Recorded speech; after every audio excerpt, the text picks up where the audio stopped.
How do you show a house when there's 4 foot of trash at the front door? No realtor wants to show that house, right? Right. Not only that, the seller is probably embarrassed by their circumstances and their situation, right? Those are one of those things where it's been a delicate situation. If you haven't done a deal and you're wondering how to do a deal, sometimes you just got to dip your toe in the water, right? Because I have a lot of people say, man, I want to flip houses. I want to do what you do. And they're always waiting for that perfect situation. I'm just waiting to get my credit up. I'm just waiting to save some money. I'm just waiting to insert some random excuse here, right? I think more importantly from this business, I mean, you need to have money in order to do business, but nobody says it has to be your money. Like they say, you have to be very resourceful, right? I mean, and just kind of do it mentality where you will figure it out at some point. I mean, maybe at the beginning it's not going to work the way you guys want, but if you never do it, you're never not going to know if it's for you or not. Hey guys, this is Eduardo with IRG Corporation. Really, the biggest one is just not underwriting the deal properly. ¿El mercado se va a caer o no se va a caer? I say with the Airbnb business, reviews are what's really important to keep your So I business used to work running. for IBM. On the building ciclo de comprar y cerrar un deal. Entonces, yo sé tú como the new buyer, and that basically is what we know. Right.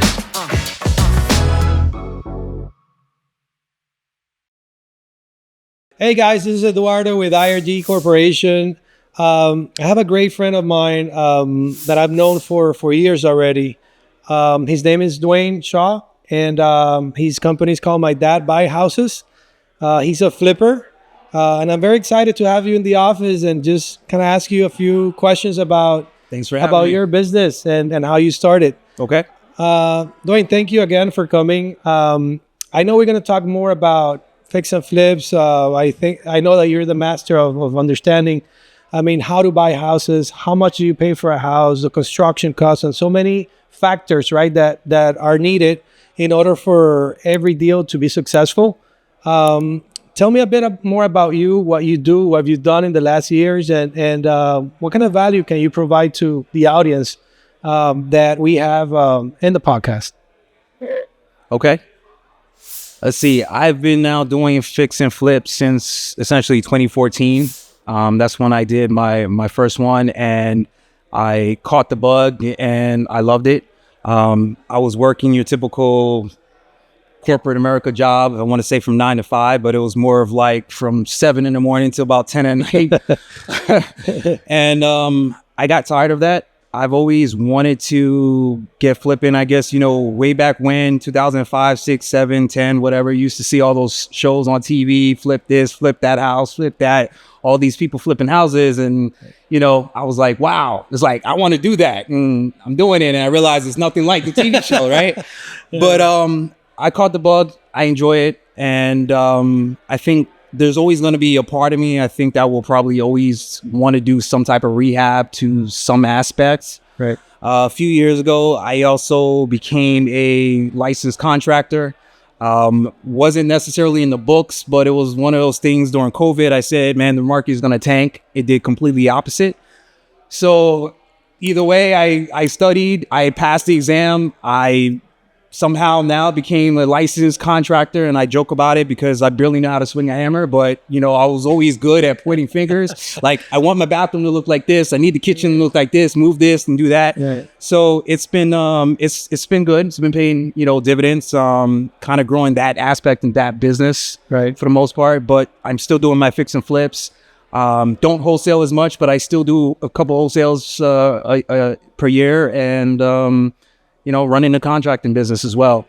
Next, I'm hoping to also get down to starting doing more development, building. Oh, beautiful. Yeah. That's definitely, the route I think most investors, after doing wholesale fix and flips, I noticed there's stages, right, that people see, and you usually can tell how long somebody has been in the business based upon where they're like, okay, I want to do this now, Right, so right. Yeah, I'm slow down from the, running the crazy operation with the crazy overhead. I'm okay doing 4 or 5 fix and flips for a year, right, with less headaches than doing 20 in a year with all the massive headaches, right? Right. So I'm more than fine scaling down right now and looking for different aspects. So yeah, building is next in my cards. Beautiful. Thank you. So as you can see, I mean, there's so many avenues that you could just get into real estate. Seems that Dwayne has done pretty much a bit of wholesaling, a lot of fix and flips, and now he's in the general contracting side. He got his license. It's kind of hard to really find someone that have gone that path. I know that's not your main business, but tell me a bit more about that because I'm kind of curious about how did it go. I know you said COVID after COVID, but I mean, what do you have to go through? It's been going it's been going pretty good. Okay.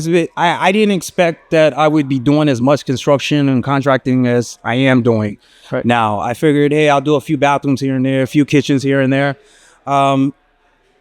My business kind of went in multiple directions from the contracting side. So I find myself working with a lot of wholesalers and title companies trying to solve title issues, expired permits, and things of that nature. Right. I've found myself doing a lot of consulting and helping other people in terms of mentoring rehabbers or help coaching somebody's project manager. So for instance, you may hire a project manager, but don't have time to train them. I've been doing a few of that for some of the companies where I've basically come in, I help their, create a program for their project manager, kind of teach them the ins and outs about the business. Nice. And sometimes some rehabbers will hire me because they do whatever they do from 9 to 5, but they understand that I'm in the business and, how to find ways to do $100,000 rehab for 50% of that. Nice. So I will come in and sometimes also work with other rehabbers. And then I've also have my, I guess you can call them traditional customers who are looking to just have kitchens and bathrooms done. That's good. That's good. So, I mean, that's something that I didn't know, that you were actually very, very involved in the construction side, and you do offer different services for the GC side and just kind of teach people how to do that, which is very unheard of. So that's good. You guys have Dwayne now. If you guys feel that you don't know much about rehab but want to get into it and maybe need an experienced GC, Dwayne could definitely help you out. I know for a fact he had tons of experience. He's done tons of flips. So I could definitely talk very, very highly about him. So that's good. So that's quite an experience there. I know sometimes us as entrepreneurs, we decide to take different avenues, different ways of actually making money, right? And I think that's definitely a great way for you to really monetize and really just put your name out there, especially with the background and experience and credentials that you've had throughout all those years. So tell me a bit more. I really want to talk about fix and flips. And I know we were talking about a multi-million-dollar project that you're involved in right now.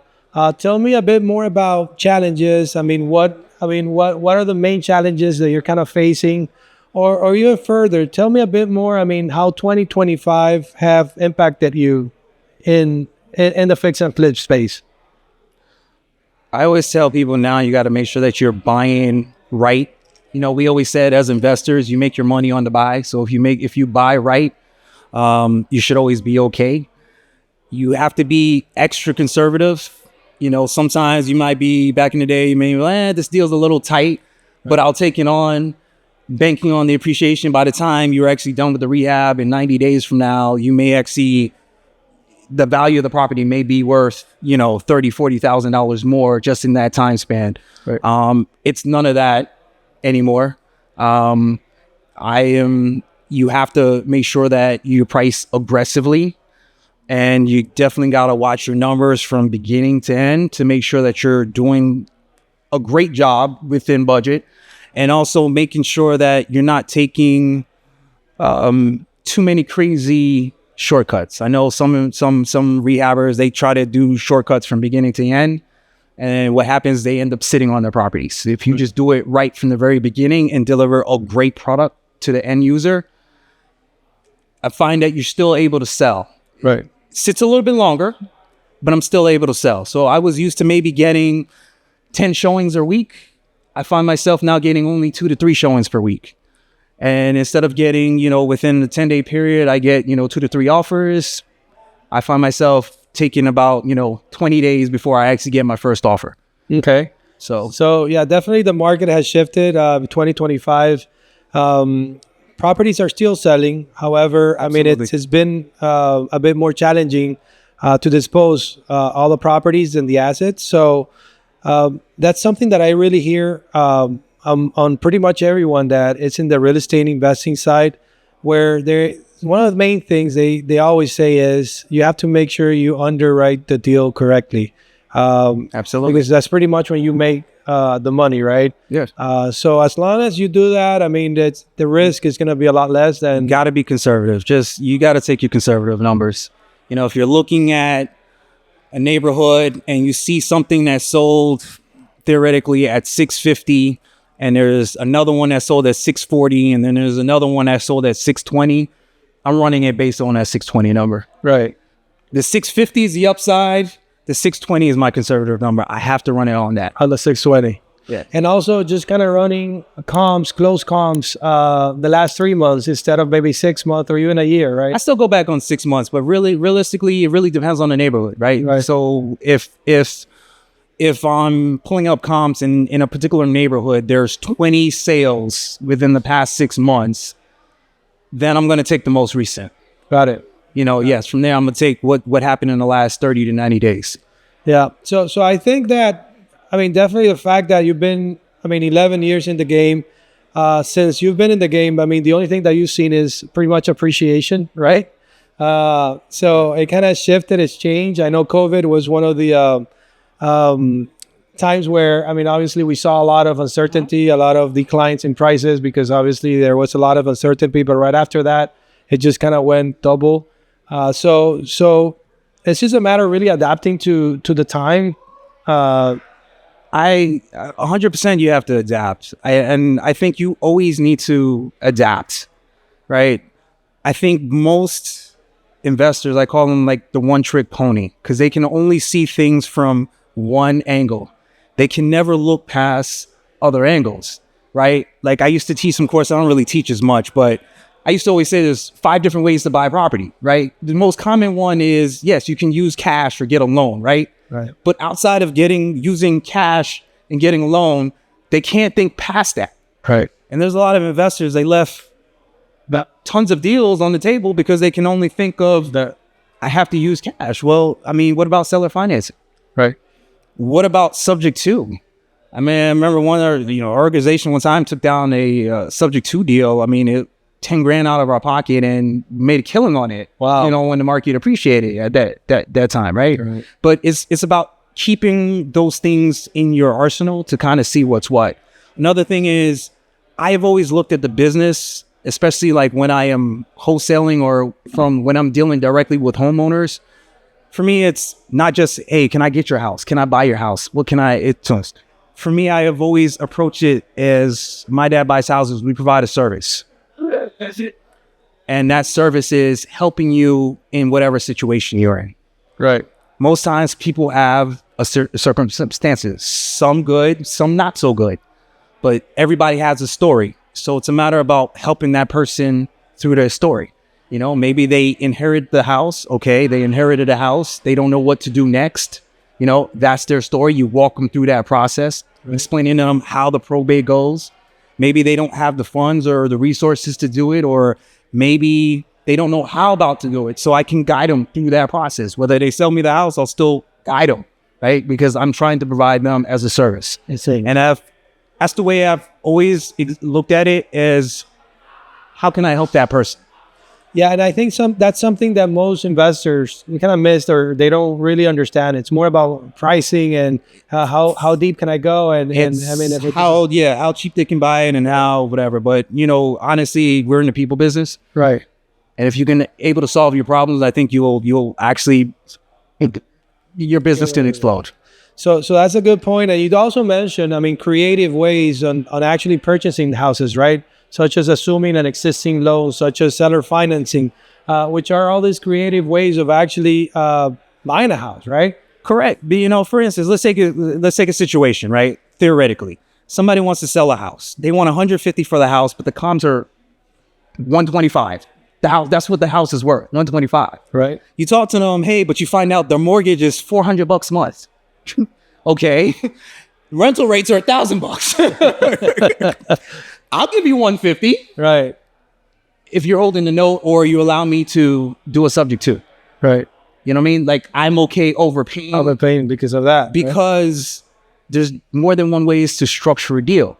But most investors, they cannot see They cannot see that. past the one way of, no, I just have to buy it for 50 cents on the dollar in order so Not afraid to be a deal.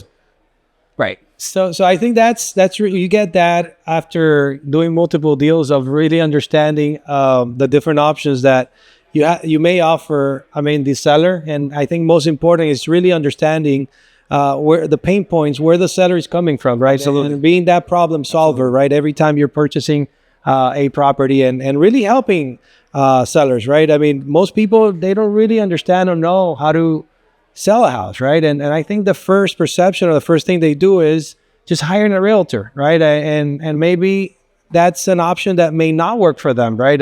It may or may not. And there's been times that I've told, sellers, I think your best option is to list it. Yeah, it wasn't what they expected it for me to say, but if they know that they have a certain number in mind and there's a certain thing, I think the best thing to do to get the top dollars to put it in the open market and have people just give you that price. Right.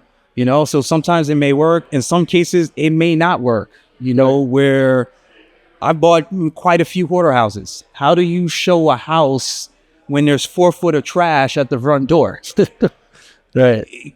It's no realtor wants to show that house, right? Right. Not only that, the seller is probably embarrassed by their circumstances and their situations, right? Those are one of those things where it's been a delicate situation where you have to help them out. Right. I remember one hoarder house I purchased. The son actually thanked me. He was like, "Thank God you did this, because God forbid my mom ever passed in that house. There's no way I could have gone in there. There's no way this would have been just way too overwhelming for me." And he was like, "Thank you." Beautiful. So those are the kind of things that my dad houses and Dwayne, do for sellers, and many others, right? Like cash advance. I'm assuming there's so many things that they do. And the last question I have, Dwayne, for you is there any specific podcast, book that you're reading right now that has impacted your life or your career or your business? Yeah. And I don't know why I'm going blank. The first one is Traction. Traction? I loved Traction because it allowed me to understand different roles of, when I had a partnership, of how to run a company and how to run that business, and kind of just opened up my eyes to a lot of things. I mean, it was just a simple premise, but it really opened up my eyes and kind of shifted the way that we ran our company. They've mentioned Traction multiple times, in several podcasts. So I think that's definitely, I read it myself, and I think it helped me tremendously, really operating teams and building teams and businesses. So that's definitely a must. Dwayne, I do appreciate your time. Thank you for coming to our office. Thank you for having me.